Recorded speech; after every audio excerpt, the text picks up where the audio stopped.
Oh, hello and welcome to tonight's Get in Tune. I'm Michael Gracia, and with me tonight is a fantastic artist, storyteller. He does this book, Cyko KO. He also has some comics, which I have of his, but I can't find where I put him at the moment. So I'm just showing that one.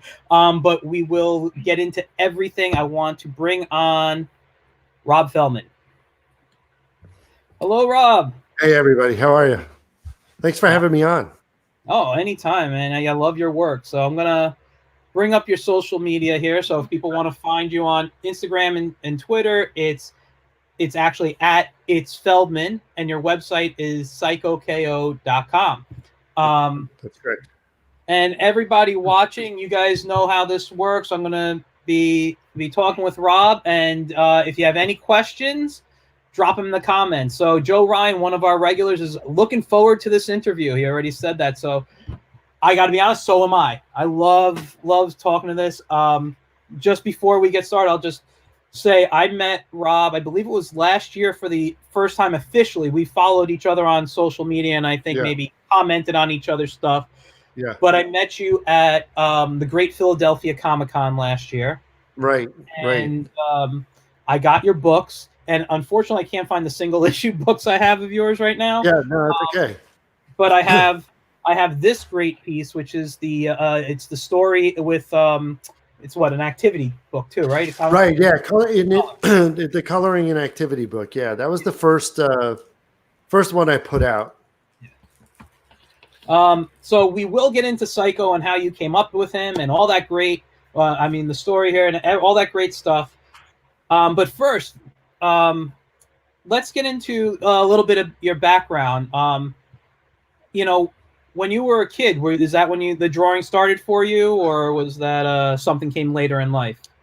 Yeah, I was going to say something like, "Oh, I hated drawing" or something, but I'm not that clever. But yeah, I think I've drawn my entire life. I mean, I don't know. When I was a little kid, I was very sort of, solitary. I'd play with blocks and da-da-da. And I think I was a little kid when my mother got me I was nuts about superheroes, live action TV especially. And I don't know how old you are, but I'm kind of old. And I remember the Shazam ISIS Hour. Remember that one? And I remember it kind of like in reruns. I'll be honest, you're a few I'll say right now, I'm 44. Really? You're not that much. Okay. Not that much old. But I don't have a lot of visual memory of it when it originally aired. Well, that's okay, because it was like, those shows would rotate all the time, right? So, I mean, it wasn't like something stayed on for years. I mean, if it had a 2-year shelf life, hold for Happy Days and like Love Boat and da-da-da. But, so I was nuts about that. My mother had gotten me a subscription for Captain America, which I don't know why, because I wasn't like a big Captain America fan. But I was a big superhero fan, and I just remember getting the books. But then I had seen this, and this will come back around.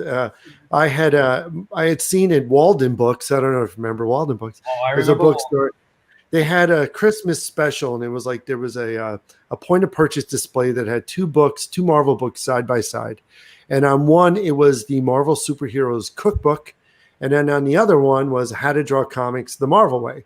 So my mother, who had worked at the mall, I said, "Oh yeah, I saw these books at Walden Books. They look great. I got, but I didn't specify which one, thinking I'm going to get the cookbook, which incidentally, if you had ever seen that book, the recipes are absolutely disgusting. I mean, they are terrible. I mean, they're terrible, but it's a fun book. So I had gotten this. So for Christmas, I got How to Draw Comics the Marvel Way and a Stan Lee, John Buscema book. And I just remember reading it and obsessing over it and learning, it covers everything, right? It covers perspective, anatomy, foreshortening, all the fundamentals of drawing. And I couldn't understand why they weren't teaching this in like, third, whatever grade I was in, third, fourth grade, whatever it was. And so I mean, from that point on, it was all about the comics. It was all about drawing. But then I realized, well, I sort of have to know how to draw, realistically in order to draw those characters, so yeah, always draw, and I still do. Yeah, I just real quick, Emilio Velez Jr. says, "Hey guys, hey Oh, I know Emilio. yes, Emilio, awesome guy. Just finished his graphic novel. If you saw him post on Facebook, he just did a graphic novel for his dodgeball teams. Nice. Yeah, I was seated next to him at Terrificon, and then I saw him at Baltimore Comic Con, and I love his books. Huge dodgeball He's fan. It's great. yeah, he's got some great stuff. Hold on. Okay, sorry, I was just cleaning my laptop for a second. Yeah, that's right. Okay, so you grew up watching, loving the live action, and I'm sure I'll get to this a little later. But how were you with like animated cartoons as a kid? Were you like into them, like Scooby Doo and all those type of things? Yeah. Oh yeah. I mean, I guess my like pattern of, taste and whatever probably corresponds to almost every other 45 plus year old creator in comics nowadays. I mean, they all grew up on the same stuff. I mean, you had at the time, 13 channels, maybe, right? And then out of those, 3 of them had, actually good shows, that you wanted to watch on them, right? So, I mean, so of course, Scooby-Doo or whatever. But I think I love the Batman, Adam West Batman, which that was in reruns. And so I'm not that old, but I did see the reruns. And so I was crazy about that. But the animated stuff, I think Spider-Man and His Amazing Friends, Super Friends. I mean, Super Friends. Oh my God. Super Friends, like the best show ever. Yeah, and all the different versions of them going up to Galactic Guardians. I watched. Yeah, and I love the Ted. I love the Ted Knight beginning, like dun dun dun dun dun dun, Superman. And they did such limited on it because at that point, I mean, at the time, that was Hanna-Barbera's jam, right? It was limited animation. Yeah, I mean, they kind of perfected that. In a way. Yeah. I mean, that's why all the Hanna-Barbera cartoons have neckties, right? Yeah, because they just swap out the heads. Yeah. Like Flash, I guess, like, Flash animation. It's the same thing. So, I was crazy about cartoons. I still am. I still watch all this stuff. I'm not a grown man. I'm somewhere between whatever, because I don't know what it is. Like, maybe it's stalled. I can't figure out, you try to decipher, like, why do I like this stuff? And does it remind me of a good time in my life? Not that my life is great. I'm just saying, like, does it remind you of a certain time? Is it nostalgia, or is it just like you just like it? I think it's as simple as maybe there's no reason except you just like it. Yeah. For me, it's a little bit of both. I think I like going back in time a little bit and watching stuff and be like, oh, you remember when I just used to lay on the floor and I'd have my clipboard of paper in front of me and I'd just look at the TV and draw, and it was just. For me, it's like that was like happy times, So watching those shows kind of make me time travel in my head a little bit, but they are fun. They still are fun, Yeah, the ones that really grabbed me were the Marvel cartoons, and I mean, there was of course Spider-Man, more animated which I think they nailed it with that. I mean, it was a great combination of like science fiction-y stuff and Peter Parker. I think over the years it got terribly diluted and taken away from like the sort of like science fiction magazine appeal that it kind of had initially.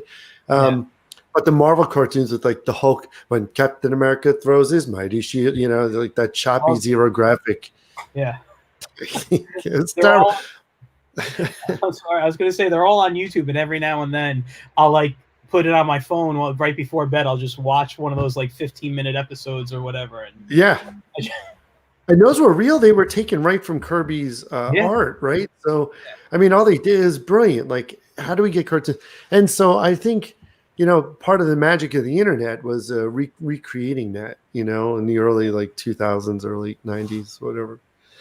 Which that zero graphic technique. But I love that stuff. I think right now, excuse me, I don't really watch animation or cartoons a lot as much as I do shorts or whatever. But Scooby-Doo is hands down, the winner for anything. It's same plot, same same shtick. We're hungry, whatever.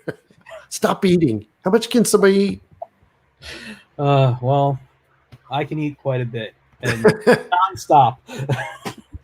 I think it started to record when when they revealed Shaggy's last name. Because for years, wasn't it like it was just Shaggy? It was just Shaggy and Scooby, right? And they're like, oh, his last name's Rogers. And you're like, oh, really? That's a downer. And when did they give him his first name? Do you know that? I don't remember when they actually gave him his name. Was it Norville, right? Oh, yeah. Oh, right. Yeah. I don't know. That was the original. I don't remember. No. See, all that stuff was a mystery. We didn't need to know. See, that's the thing that I like try to stick to is you don't need to know all that about a character. You know, like. No, go ahead. Sorry. No, go ahead. I was going to say, it's funny. I was actually chatting with someone today, and I was going to say, for me, like with you saying, you don't need to know things. It's all about in story suspension of disbelief for me. I don't mind pretending that, like, if you take a Space Ghost cartoon, that here's a guy flying in space that technically doesn't have anything over his head. I mean, I know they say that little yellow thing, but that was for animation reasons to separate him from the background. But but really he has nothing. So here's a guy without oxygen, whatever. And I was talking with this guy about Stargate, and we were talking about what is it? The show Stargate SG-1. And he was like, like in Star Trek and in Farscape and stuff, you have they have these things that allow you to understand what aliens are saying. But in Stargate, you just travel to a planet and everybody speaks English. And I'm like, just suspension of disbelief. He's like, I don't buy it. He goes, I want an explanation. I'm like, I just sat back and enjoyed, Yeah, exactly. I mean, I think that's what it's meant to do. Like you get, like somebody was saying that, he made a friend of mine made a joke online, like, oh yeah, well, Batman, we don't know what happened to his parents. What do his parents think in this new movie? I'm confused because they always cover the origin story over and over. How many Spider-Man movies do we have to watch Uncle Ben die again? Like at some point it builds its way into the mythology. And then the flip side to that is, does it really need to? Does it even need to be there? I mean, if I saw a guy, like not to use my own character, but like Cyko KO, I don't know. Does anybody need to know what he looks like underneath? Does anybody really need to know where he came from? Like, how he got to Super Earth, like all this other stuff. It's like, yeah, I have answers for it. I don't care to answer them. It's not important, just enjoy it. I get you. And that's actually a perfect kind of segue for us. Let's get into some of your work. It doesn't have to be Cyko KO right away, but when you started, because I mean, you have a day job, you do comics on the side. Comics is actually part of your job, I would say, kind of full-time as well. Yeah. And but what was the first comic that you did to bring you in? What did you self-publish? Did you go out and just kind of get gigs and already? How did it work for you? Right. Well, the one thing I never wanted to do was, and this is real, because this isn't like sour grapes or anything, because I never really tried. I never tried to put together, hey, here are 3 pages or 6 pages of Spider-Man, and I want to draw for Marvel Comics. I never did it. Not that I didn't think I was ever good enough. I mean, I think I needed to find, my sort of voice there or whatever. But I just never wanted to create other people's characters. It's always been consistent where, even again, going back to, 8-year-old Bobby Feldman, that like I wanted to make my own characters. And so I think it was like mid-90s, I came up with this character and I was like, why don't I do a comic book? I think it'd be a great film, blah, blah, blah. And that's when I created this character named Dr. Shroud, who is a reformed vampire turned plastic surgeon whose daughter's abducted. And so he's sort of hiding, behind this. Keep in mind, this is before Blade at the movie. This is before Twilight or any of that nonsense, before Underworld, all of it, right? And so, I was like, okay, this is good. Like, he wears a synthetic skin, almost like Darkman, I guess, synthetic skin to hide, to hide his real, because the vampires in this world are disgusting, vile creatures, right? But he's married, and this is one of those suspend disbelief things. He has a kid, a daughter, and then his past comes up to creep, sort of like a Salem's Lot where they start moving in to the town, and he's like, okay, I'm one of them. I got to like kill people. So I published this. I self-published this comic, and on newsprint, no less, through a company called the Small Publishers Co-op in Florida. Do you remember them? Okay. I still somewhere, I know it's packed away, but remember they used to send you this little pamphlet on how to put a comic together and run your own comic biz? I kept that because I just thought it was so cool. I was bugging this guy. I mean, this is like the internet, at that time was kind of new. And I remember just bugging this guy, and he's like, why don't you just come down and work for me?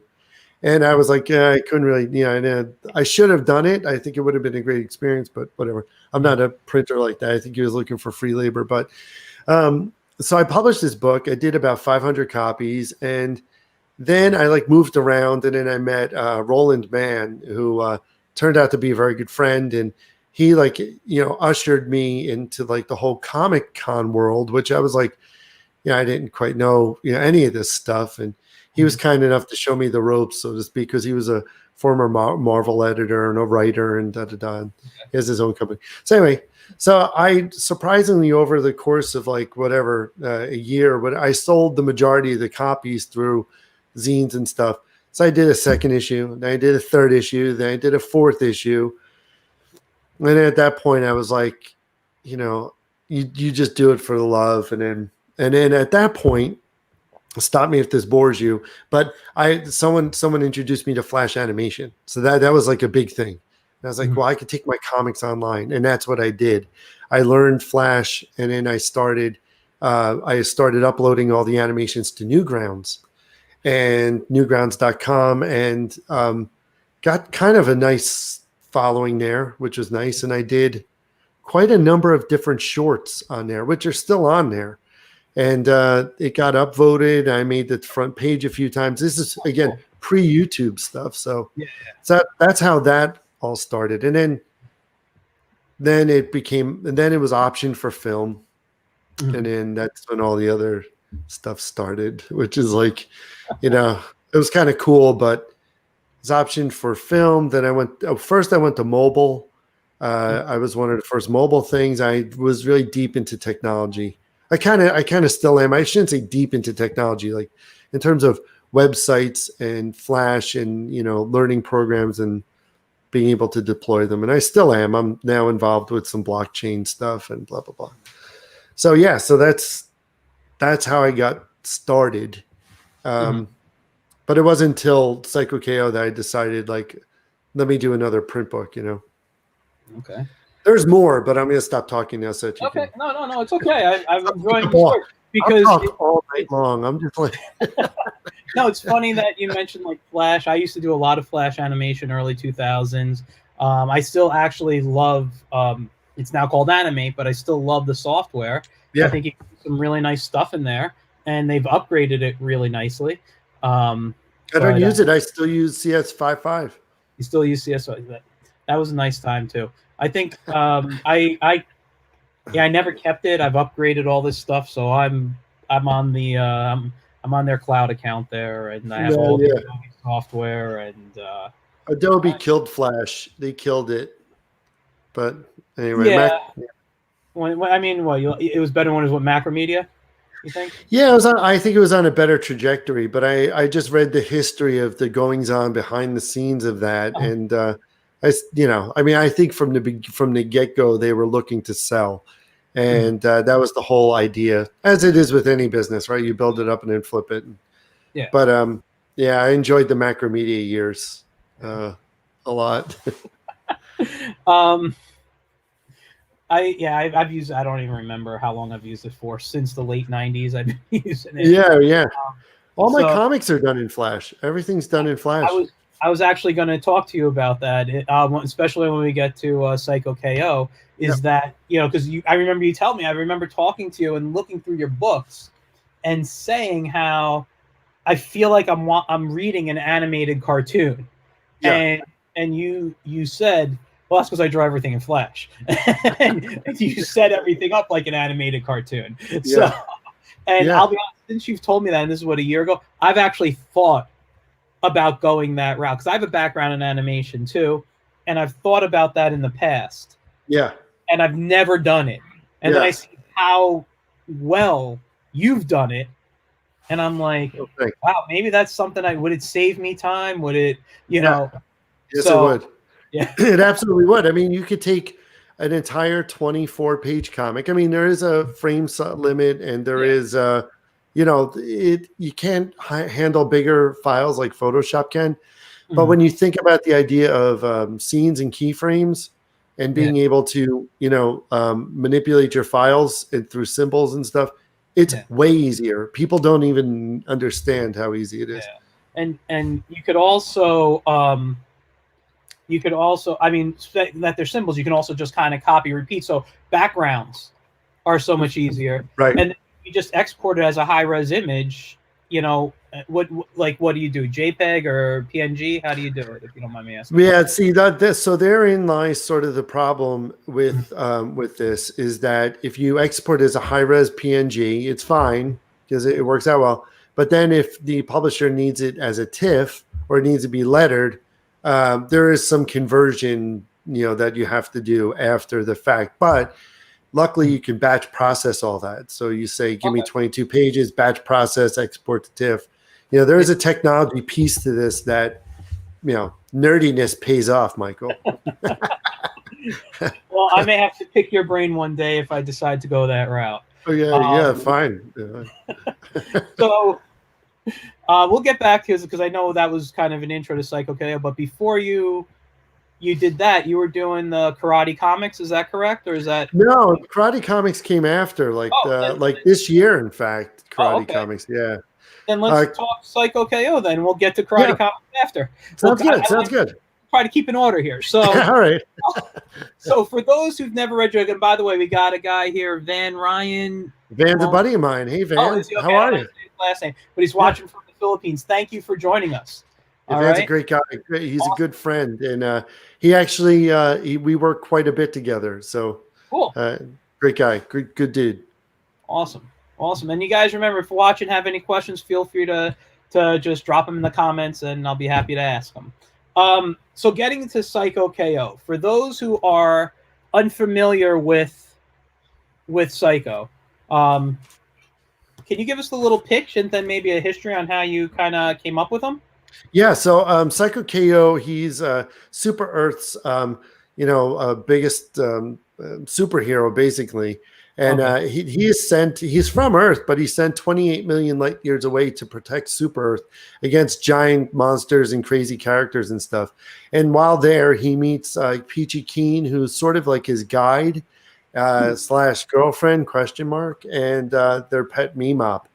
And so he answers to Governor Kreskin, who's like always on his case about doing stuff. And the truth is, Cyko just wants to play pinball and eat cereal all day. He's really basically my retirement goal someday. So. That's great. That's great. So, and is that what led you to his creation? You're like, what do I want to do when I retire? And no, it's weird. I mean, Cyko KO was. I think I came up with the initial idea like 2008, 2009. I had all these properties that were like being optioned for like mobile film, that sort of thing. And I was like, I can't be a one-trick pony, It was at the same time that like my second son was being born. I was like, I'm a little more than that. So anyway, I was a big fan and am a big fan of Roger Corman's Death Race 2000. Okay. Great movie.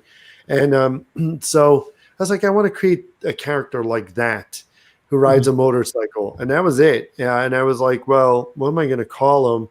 And initially it was Maniac Biker. And then I was like, So anyway, it's like after many drives to and fro work, which at the time I was working in social services, I came up with Cyko KO. And I was like, okay. My wife liked it. So I was like, okay, it's perfect.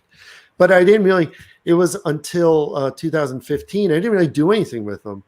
And then, Tom Akel, my partner in Rocket Ship and good friend, he said he was head of development over at Line Webtoon. And He's like, we're looking to test this animation software, and Cyko KO would be perfect for it. And what it was, and it's actually a really great software. If you look at Line Webtoon, it's still up there. In fact, they have a unique platform with digital comics where it's a scrolling, on your phone, you just scroll. But with Cyko KO, it actually is animated. So when you scroll on a panel, things actually move with sound effects and music. It's pretty unique. And so I did 26 chapters there. That ended like a year later, a couple of years later, whatever. And then at that point, I said, well, I'd like to do a print book. And that's when I spoke with Alterna about doing something there. Okay. And sorry, go ahead. Finish. No, I'm done. Done. Ding, ding. I should have a bell like ding. No, so let me just say, is Line Webtoon the same as the Webtoon website? Or is that okay, so it's the same thing. Okay. Because I've been on it. If you guys haven't been on it, there's a lot of great comics on there. And I'm actually putting something together that I want to launch maybe next year just on Webtoon itself. Oh, cool. I didn't even think of the animation aspect of it, and that might make me want to rethink how I'm going to put this comic together. So just put a little note about that when you're done. So. Okay. No, I was going to say I've been on your website, the Cyko KO website. Those comics that are on there, I mean the animation, those are the comics that are up on the Webtoon, correct? Mm-hmm. Or is that different? No, they're all different. They're all different. They're different. Yeah, it's a different. If it's a different arc, series of arcs altogether. Yeah. Okay, but it's the same thought process in the animation for the website. But what do you? I'm sorry. Say it again. I'm saying on your Cyko KO website. Yeah. You have these animated comics on there. Oh yeah. That's the same link. It goes to the Line Webtoon website. Yes. Yeah. Okay. So that's what I was asking. They were the same. So if you read them on there, you read them on Webtoon. Because I like the scrolling. I like how you have little things going on and off and moving through it. It's a very interesting feature. And we'll get back to what you're going to say. You said you wanted to put a pin in it. Yeah. Well, just real fast. That was using a software called FX Tune, which is Line's proprietary software, which they have not released into the wild. That was I used it. I loved it. It can only be deployed to the Line Webtoon platform. And I'm hoping one day they do, because it's great. The only problem is it's a little clunky. It's a little slow, but I loved it. I thought it's a game changer. I really feel that to this day. So I'll, but you can still upload, if you don't use that service, you can still upload animation comics, I think, to there, right? I am possibly as animated GIFs.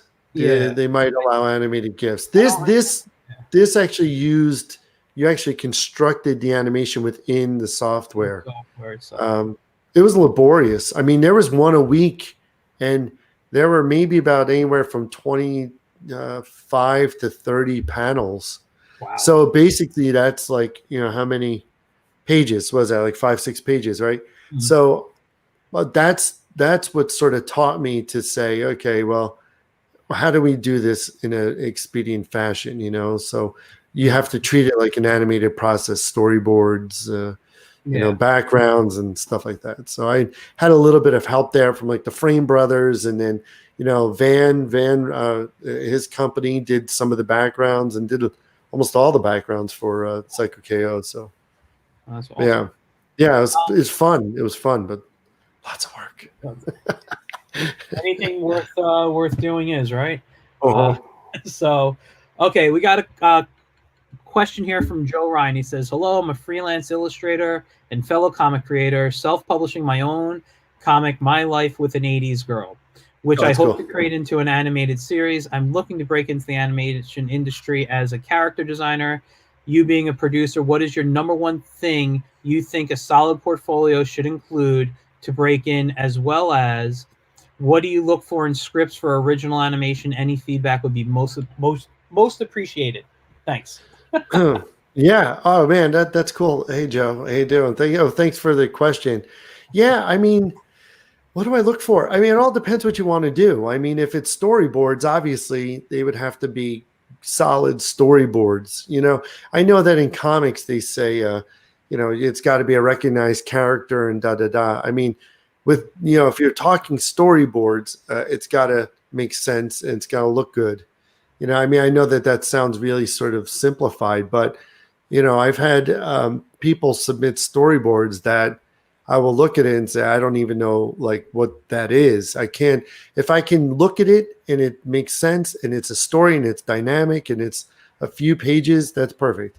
If it's character designs, I think it's probably helpful to go with established character designs so that you have some sort of point of reference, whether 5-point terms or expression sheets or something like that. So, I mean, and every project is different. I think, I've done some gigs that, the person's great at what they do, but it's not, it's not specific to that project. It's not that it's bad. It doesn't fit. It'd be like, I'm going to submit some great Captain America art for Pinocchio or something. You know what I mean? It's like it's totally different. I hate Pinocchio. I don't know why I used that, but anyway.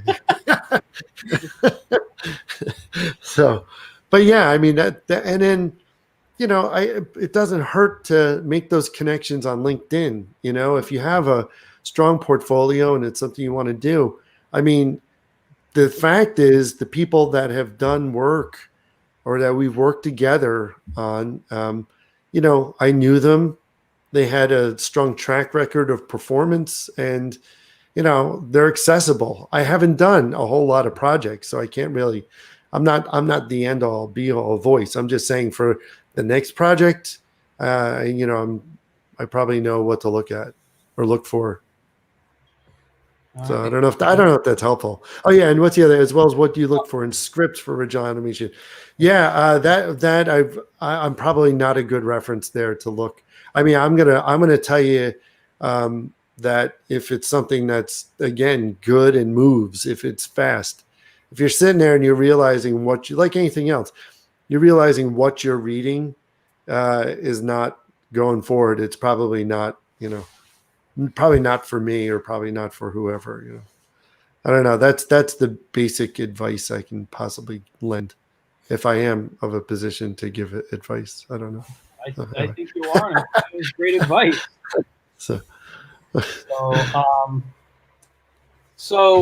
was I going to say? Let's move on to because I mean, we can always come back to Cyko KO if I have any other questions. I think sure, yeah, kind of good there. I mean, we actually talked a little bit about him when I met you, and you were telling me some of the background and stuff. And it's I'll be honest, it's been a year. I don't remember everything you said. No, it's fine. I don't remember what I said yesterday or even 5 minutes ago. Lately, I remember. I will say this about Cyko KO. I follow you on Instagram. I follow you on Facebook. You're the one. You're the one. I saw you posting all over the place with this, and I was just so attracted to the character that when I found out that you were going to be at the same show I was at, I'm like, I have to find your table. I need to find it. I need to pick up this book. And I took it home. I didn't read it while I was at the show that weekend, but I took it home, and that week I read it, and I loved it. Oh, thanks. Okay? And I remember that. Thank you. And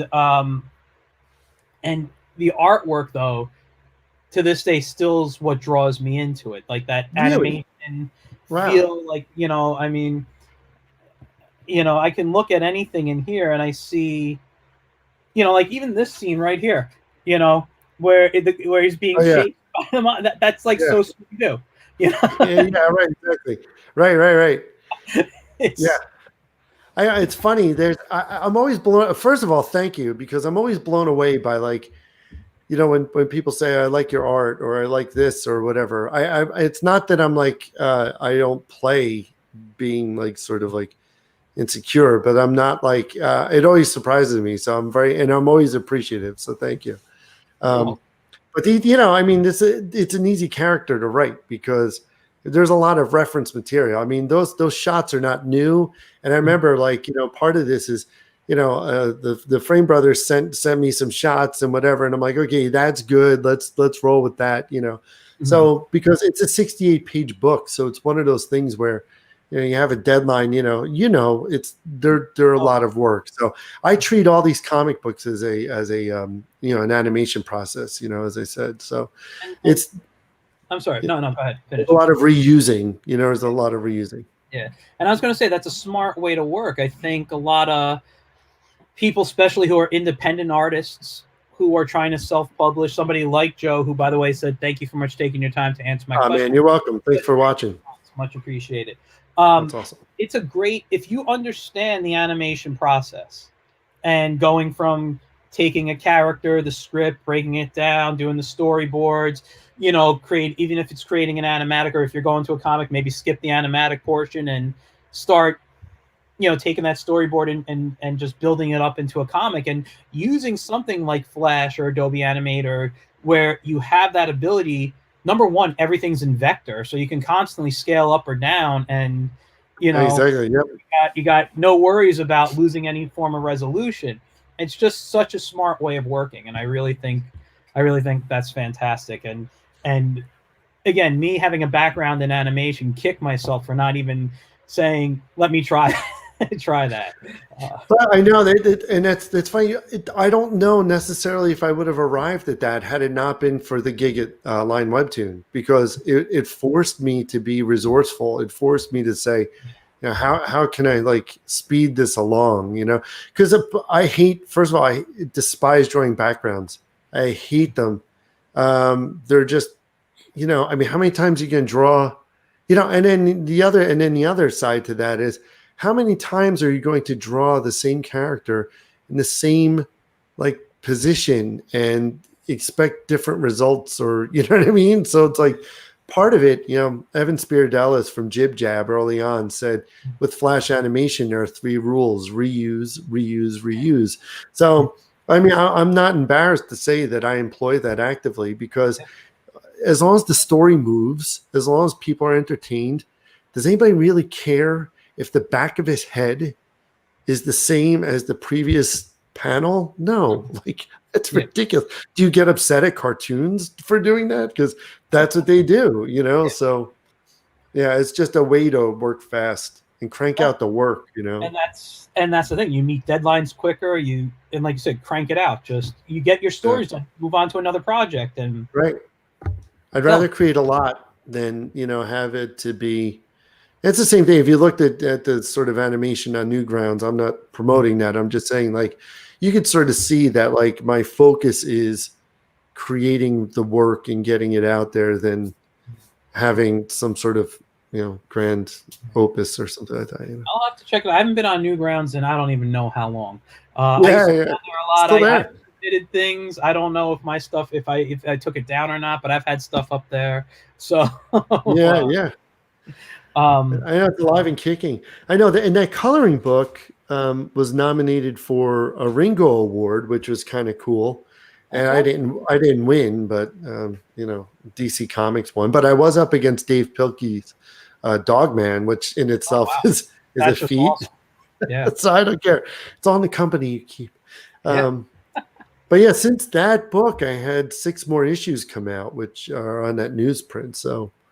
That was I did them all the same way. In fact, those were even faster because I was able to use the backgrounds that Van had done. And, that's awesome. Yeah. That's awesome. Okay, let's move on to Karate Comics. This is kind of a new thing for you. You said within about the last year you've been doing this. Yeah. So tell us a little bit about Karate Comics. All right, let me get one here. So that way. Oh yeah. So here's the premiere issue. So this is one of those projects that I was like, I'm going to write it and we'll create the characters and da-da-da. And Dave Schwartz did the insides of it. So I just did the cover, and then Dave did sort of the inside, mainly because I was still doing Cyko KO, and there's only so much time in the day. And Dave did a fantastic job. I mean, the whole characters look great. So anyway, so this was a product of I'm a martial artist. I practice martial arts. I'm a first degree black belt in mixed martial arts, and going for my second degree. And my sensei, Mike Kowalski, had this idea like, what if we did a comic? And so we met, a few times, and we developed the story about two kids who have these secret powers, that their leader, or their Shihan, or their Shigan, who's this like ancient dragon dude. Okay. They're trying to get these gems away from this bad dragon guy Komodo, and because the gems themselves infect kids and make them evil. In this first issue, like the kid becomes this giant, like computer, sort of transformer type of dude, and so they have like, they got these like suits, and they can fly. They have like these dragon wings, and they're all powered by the powers of the dragon. So it's a lot of fun. We came out with the first issue, which was printed by Alterna's printing partnership program. Okay. And what our model is we're going to sell these in bulk to dojos around the country, and they can use them as promotional tools by just putting their name, on the back of it, like, oh, brought to you by, the Cobra Kai studio. And so, and then all of a sudden COVID hit, and boom, it was like, nobody's got money to do anything. So the property, though, is still alive and well, and we are actually developing a pitch right now for, an animated series and a graphic novel, because the world of this is like very big. It almost combines Teenage Mutant Ninja Turtles and Power Rangers in a way. Yeah, I was gonna say I kind of felt that Power Rangers vibe a little bit when you were talking, but also kind of a tribute to like the old martial arts movies, and yeah, right. and the even though Power Rangers did it, but what's I'm blanking on those Japanese terms right now, but like the monster movies, the old Japanese, like Godzilla. Oh, the kaiju. Yeah. And like that's the feeling I'm getting as you're talking to me about it. Which I love all that stuff. So I think you got another sale right here. As before we went on, we did a little talk, and I told you I used to study martial arts, and I don't do it anymore because of a busted knee, and I'd love to get back to it. I miss it every single day of my life. But I love to read those type of things. I still love watching those types of movies, and those are some of my favorite like go-to type of stuff. So that's awesome. Seeing something like that you guys are doing to even promote just martial arts in general is fantastic. Yeah, well, thanks. I mean, it was Mike's idea. I mean, he's like, he wanted to come up with something that's, anti-bullying, which is kind of a hot thing. I mean, if you look at the kids that go to the dojo, they have their own struggles, day to day. And so martial arts is very effective, but it's also really effective with adults too, because they don't even realize the difference that it makes, physically, mentally, all this other stuff. For me, it made a massive difference. But yeah, I mean, so that's sort of the primary theme is, anti-bullying, and then the gems themselves being a metaphor or symbol for, in a way, for these kids who give in to peer pressure, bullying, bad things in general.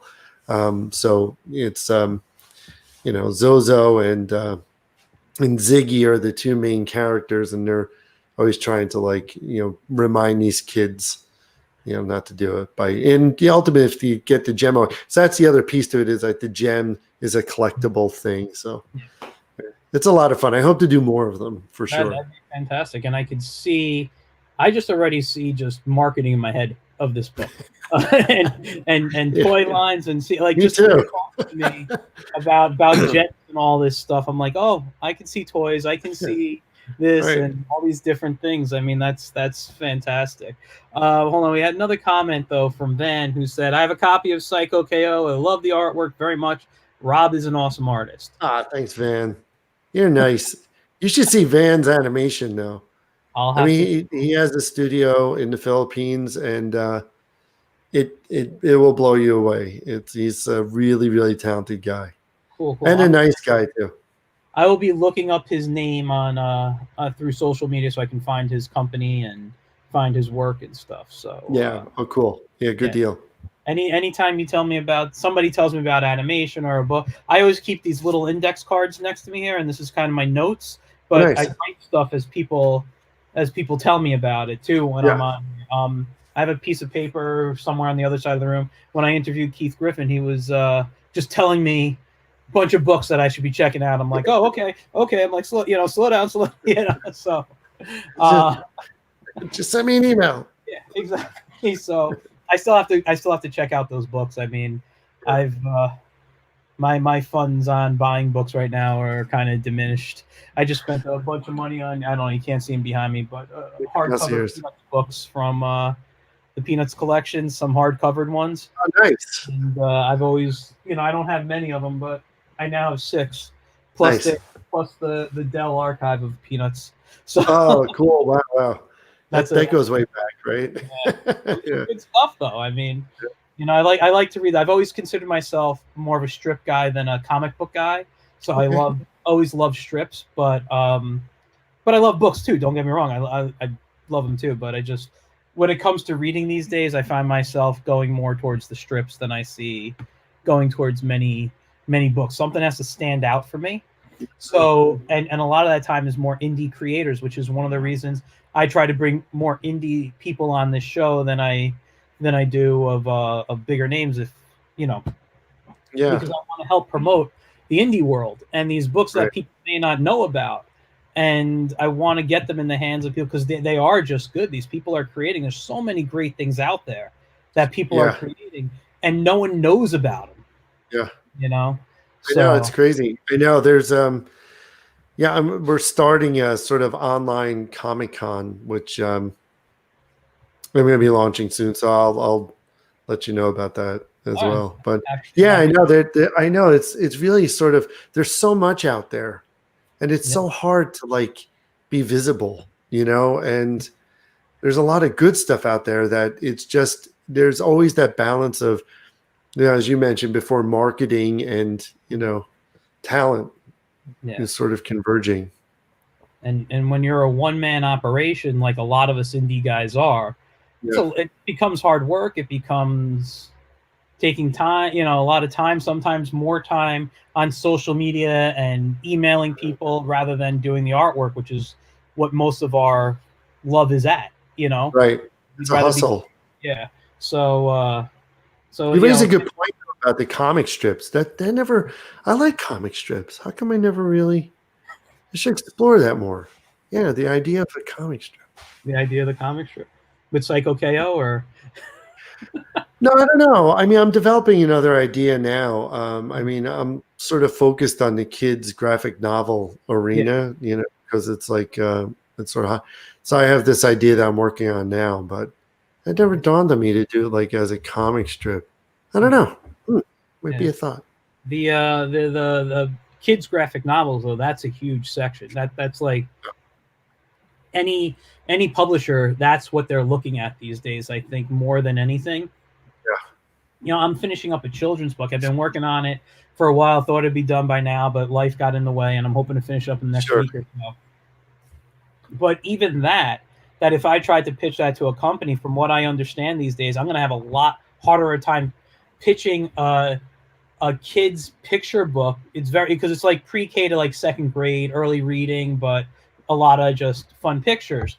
Mhm. I hear that's harder to get looked at these days through publishers than like children, teen, YA graphic novels. Mhm. Those are the ones that people want right now.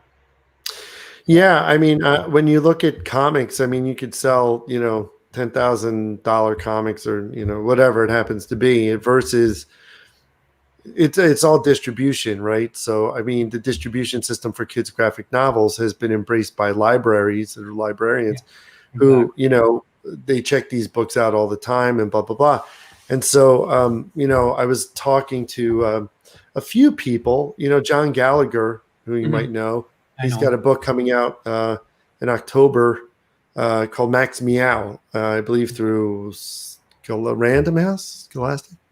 And anyway, so yeah, I mean, his book will do great. I mean, I think, you know, you have kids, you know, you look at Dave Pilkey, you look at like all these like graphic novels. So I've been like talking to them, you know, to John. I've been talking to this other guy, John Schlebesky, who's is very familiar with graphic novels, and you know, Harold Buckles, all those guys. You know, I'm part of Kids Corner now, which is you know, at these comic conventions where kids go and you do sketches. Yeah, And it's really nice with the Mariano brothers, who were very I know. kind and invited me.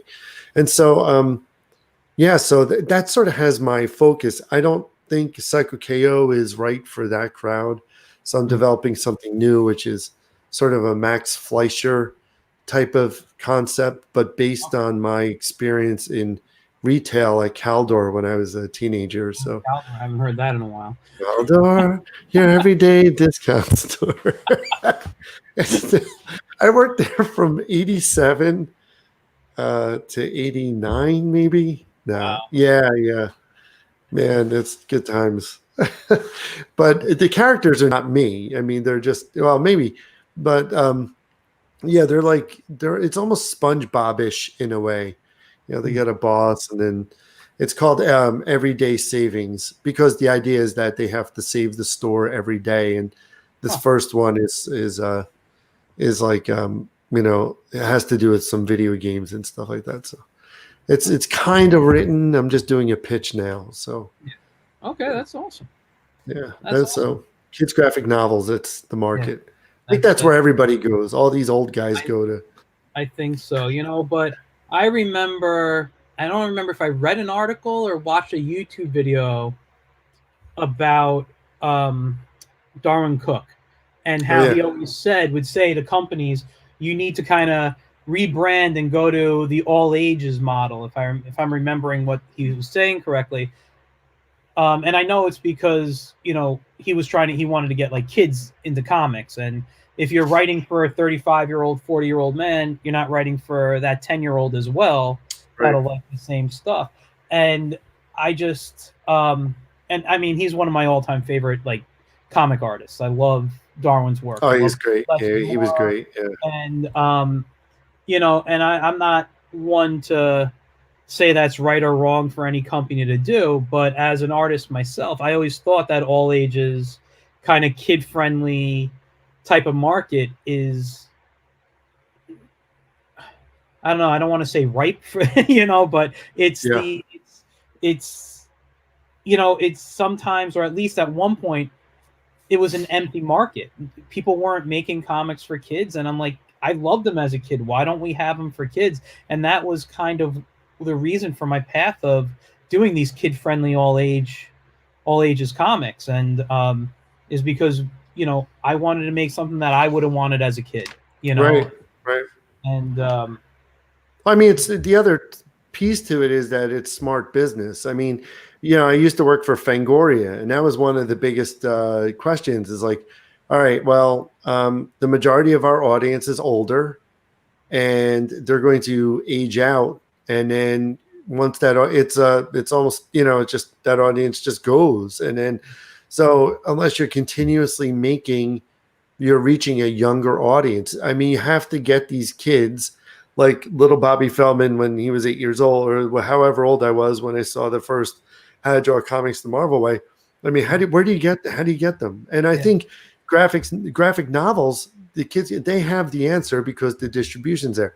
These kids are not walking into comic stores now. They're just not. And, you know, and you have the older audience in the late 90s that it was designed for. Well, they're aged out, and they're now playing video games. So, you know, it's a very narrow market, right? So how do you get it? You have to put comics everywhere. To Alternative's point about getting comics everywhere, getting comics in the hands of kids. I mean, it's got to happen that way in order for the audience to continue. Now, I'm sorry. Go ahead. No, I'm done. Okay. I was ding. You brought up a point about how, you know, people are aging out and those people are playing video games now.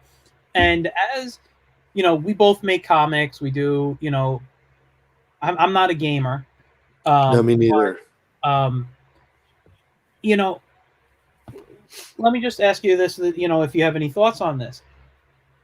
Comics in print. Some people say it's a dying art form. I love print. I always want to have it in my hand. But do you think going the digital route, like something like Webtoon, because we got to compete now with video games. We got to compete with apps on our phone that, these kids are playing. I have a 5-year-old nephew who loves to play this robot fighting game, and he loves to watch all this stuff. And I know he's 5. He's not reading comics right now. But, when he gets older, will he want to pick up a comic? You know what I mean? Will he be okay? Because his world has been movement, and then you read a comic, it's just static. What are your thoughts on that? Is there, for competing or just bringing a different audience back into comics that are leaving for video games and stuff? What's the saying, like rising tides floats all ships or something like that, right? So I think the answer is to do both. The answer is to do both digital and print comics. The print comics outsell the digital. And that's pretty consistent. I think the one thing that we've sort of like tested, look, I mean, if you look at the internet, right? What are we talking 20 years in, right? TV, how many years, right? So like all these things, we're sort of in this testing phase or leaving this testing phase of the internet and computers and mass technology. I know people are like, testing phase. Yeah, because it wasn't that long ago that we were sending e-greetings and found out that maybe cards are better. Then we were into digital magazines, and then we realized maybe, you know what? We may not need those magazines, but we do like books. And my kids are proof of that. My kids I have 2 children, 2 boys, 14 and 17. And both of them read books, actually handheld books. They're big gamers. They watch YouTube all the time. I mean, my 14-year-old reads more books than my 17-year-old. But, they're into games. They're into watching. They're digital, but they can pick and choose because they grew up with it the same. Harold Buckles and I were talking about that, and he had a good point. Because they grew up, all things being equal, they get to pick and choose, and they will pick the book. So over reading, but they will get their information for school or whatever through the internet. So to your point, I don't think either one's going away. I just think that maybe people should do both and attack both points. Let me give you one more example. I told you before that I'm partners in this publishing company called Rocket Ship. And we were going to get to that in a minute too. So okay, all right, yeah. So no, we'll go back to that. We'll go back because it's a point about digital and conversion to print. So anyway, I don't want to spoil it. No, spoil it, man. Okay, I just was going to ask you what Rocket Ship Entertainment was and how you got involved with it. Yeah. And then, so. Oh, it's a good segue. Okay, all right. So Rocket Ship specializes in taking digital comics. Not only, not exclusively, because there are other projects, but digital comics and making print books out of them. Right? I mean, it's something that sort of hasn't been done before. And Tom Ankle, who is my good friend and publishing partner, he talked about it, and I'm like, yeah, this is a good idea, let's do it. And I really didn't think much of it at the time. And then we launched a campaign last year, and it just went bonkers. And it was Leanne Krajcik's or Mangi rather, her digital webtoon Let's Play, and she's got 1 million readers a week, let's say, right? And, just tons of fans. So we did a Kickstarter, and they read her work. They're ravenous. It's great. It's a great series. And, we did a Kickstarter for a book, and it really did well. It did, into almost 300,000 on Kickstarter. So there's proof that digital does convert to print. There's no doubt. We just ran the second volume, and it just ended last week, and it did 325,000. So, those numbers are real. I mean, people are buying books, but it's got to be the right audience. I mean, look at the Keanu one, right, with Boom Studios. You know about that Kickstarter, right? I mean, I've heard about it. I didn't really follow it, so I don't know. I mean, I know it's not digital, but there's proof that people are buying a physical book. Because it's I don't know what it's up to, but I think it broke 500,000 easily. It reached its goal very, very quickly, you know. So this is the model now of, you know, yeah, you're gonna reach the audience, but you do need some sort of digital following, and that, you know, those numbers will convert to a physical product, you know, comic book. And which is something I've been saying actually since we went into quarantine, when we've been talking, whether it was on my Get in Tune or the In Credit Chat, that, you know, now is the time, since we were all inside, to start really focusing and creating and to build that digital, you know, platform or whatever you want, whether it's on Webtoon, whether it's a website, whether it's just on Instagram, and just start trying to build that audience. Because you do it, you put it in for a year, 2 years, whatever it is, you build that audience, they will buy product. That Yep. that has been going back since, you know, web comics started. You know, you get people, and that's how people monetize their web comics at one point. It started with ads, then it went to merchandise, you know, Mm-hmm. and they needed to make money. So they have all these followers, and what do? They make T-shirts up and mugs and stuff, and using these print-on-demand websites, and Yeah. you know, and people will buy. So you know, I can see the following in someone who has, like, I think you said a million readers daily, to fund that high, you know, of a print of you know, payment for prints and stuff, whatever. It's, I mean, that's amazing. I mean, I still, you know, I can see that happening. I think it's great. And And I think, crowdfunding is the way to do it. I mean, crowdfunding is the way to do anything, really. I mean, it just so happens that comics as a medium they're a product, and it's a collectible, and it's a story. You know, it's not just a T-shirt. It's not just. I'm not minimizing those things. I'm just saying, yeah, like, you know, it's more than just a thing. I think books are just a part of us in general. yeah, Um, I don't think there's any getting away from that. At least that's what technology has proven to us. Mhm. It's also proven that we had, you know, too much out there. You know, do we really need, you know, another, I don't know, pop culture magazine? I don't, you know what I mean? Like, you know, when you're being fed news all the time, like, what's the incentive? What's I the know. incentive? I get you. Look, I have, just on my streaming apps alone, Netflix, Hulu, you know, a Boomerang app. I have all these things. I have like 7 apps that I pay for streaming, and there are days I'll flip through the TV and flip through my apps and be like, I have nothing to watch. Nothing. I You know, know. and I have so much variety to choose from. I'm like, I don't want to watch this. I don't want to Yeah. watch it. This is not, you know. So it's, there is way too much out there, you know, in this virtual world that we have. Yeah. I almost think that, like, if you you know, if you were a gatekeeper of, like, yeah, I agree with you. I think it's the Greek diner menu. You Mhm. know, you go there and you're starving, and then you go through the menu and you got burgers and you got spaghetti and you got, like, all stuff, and you're like, I'm not hungry anymore. I think I just want some toast or something. You know what I mean? Like, it's just too much, and it's the same thing. I'll tell you, we have Netflix, we have Hulu, we have Amazon Prime, Yep. right? We have anything I can watch on YouTube, blah blah blah. We also have regular cable, just basic, not the pay channels. And my go-to every night basically is Law and Order. It's been like that for 20 years. I don't watch anything else. I'm not interested. I will say this: when I'm working from home, Law and Order SVU is like my wife's favorite show. Not SVU. Not No, SVU. I understand. You said Just Law and like, Order. I understand what you said, but SVU is like my wife's favorite people show. confuse that. And they'll, you know, one of those channels will do like marathons all day.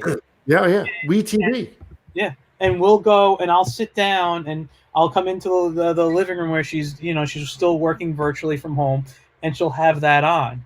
Yeah, And I'm like, haven't we seen this one already? She goes, there's nothing else to watch. But she can sit and watch that all day long, all day long. and she won't change it, because even if she's seen it a dozen times, Yeah, she won't change it. I mean, I enjoy it. I've seen both regular Law and Order and SVU. I like them both. It doesn't bother me. yeah. But just like after a while, I'm like, I can't even watch them over and over again. Yeah, I know. Out of the franchises, the main Law and Order franchise is my go-to. It's you know, Jack McCoy and whoever the assistant is.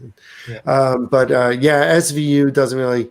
Yeah, I mean, I could basically talk about Law and Order all night, and it's not very interesting. But I love it, and that's that, and oh god, Bar Rescue. Like you talk about the I love so Bar Rescue. so Tom Ankle, he's like, dude, you have the worst taste. Like I love Gerard Butler, like any movie with Gerard Butler, like London Has Fallen, whatever has fallen. I'm all about, because I know what to expect. Like I know it's going to be 2 hours of him shooting people. You know, it's mindless. I like soda for the brain. I guess maybe it does come out in the books. I don't know. So yeah, I mean, all this, but there is truth in the whole.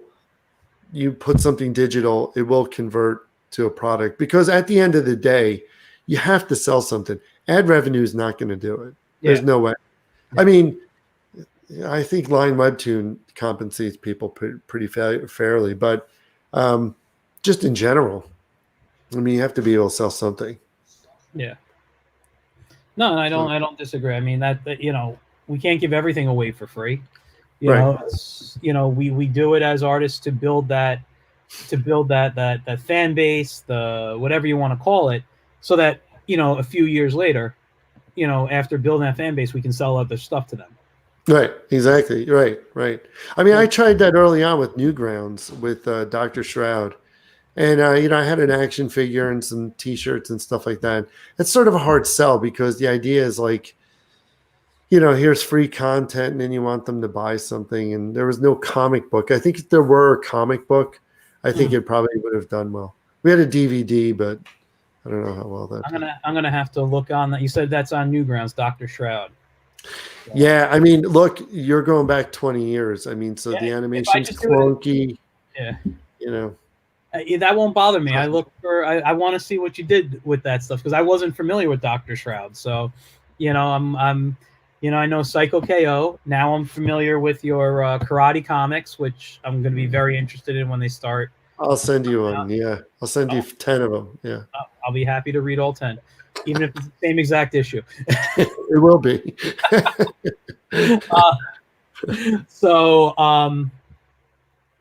Yeah, no, I mean, I think it's great, everything that you're doing. Your hands are in so many things, which I think as an artist or just a creative person, it's hard to focus on one thing for so long. I mean, I was mentioning my Peanuts comics. I mean, Charles Schulz, he did Peanuts his whole life.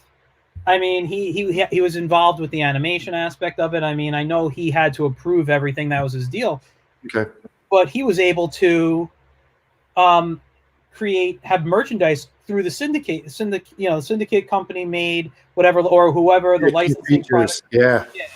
I think it was Universal was another one, right? I think they were Universal, but I'm saying is, like, other people were making the deals when we're a solo independent guy, and so he was able to focus on how long did he died? I forget how many years ago, but from like 1950 to early 2000s, I think it was, correct, when he passed, if I remember.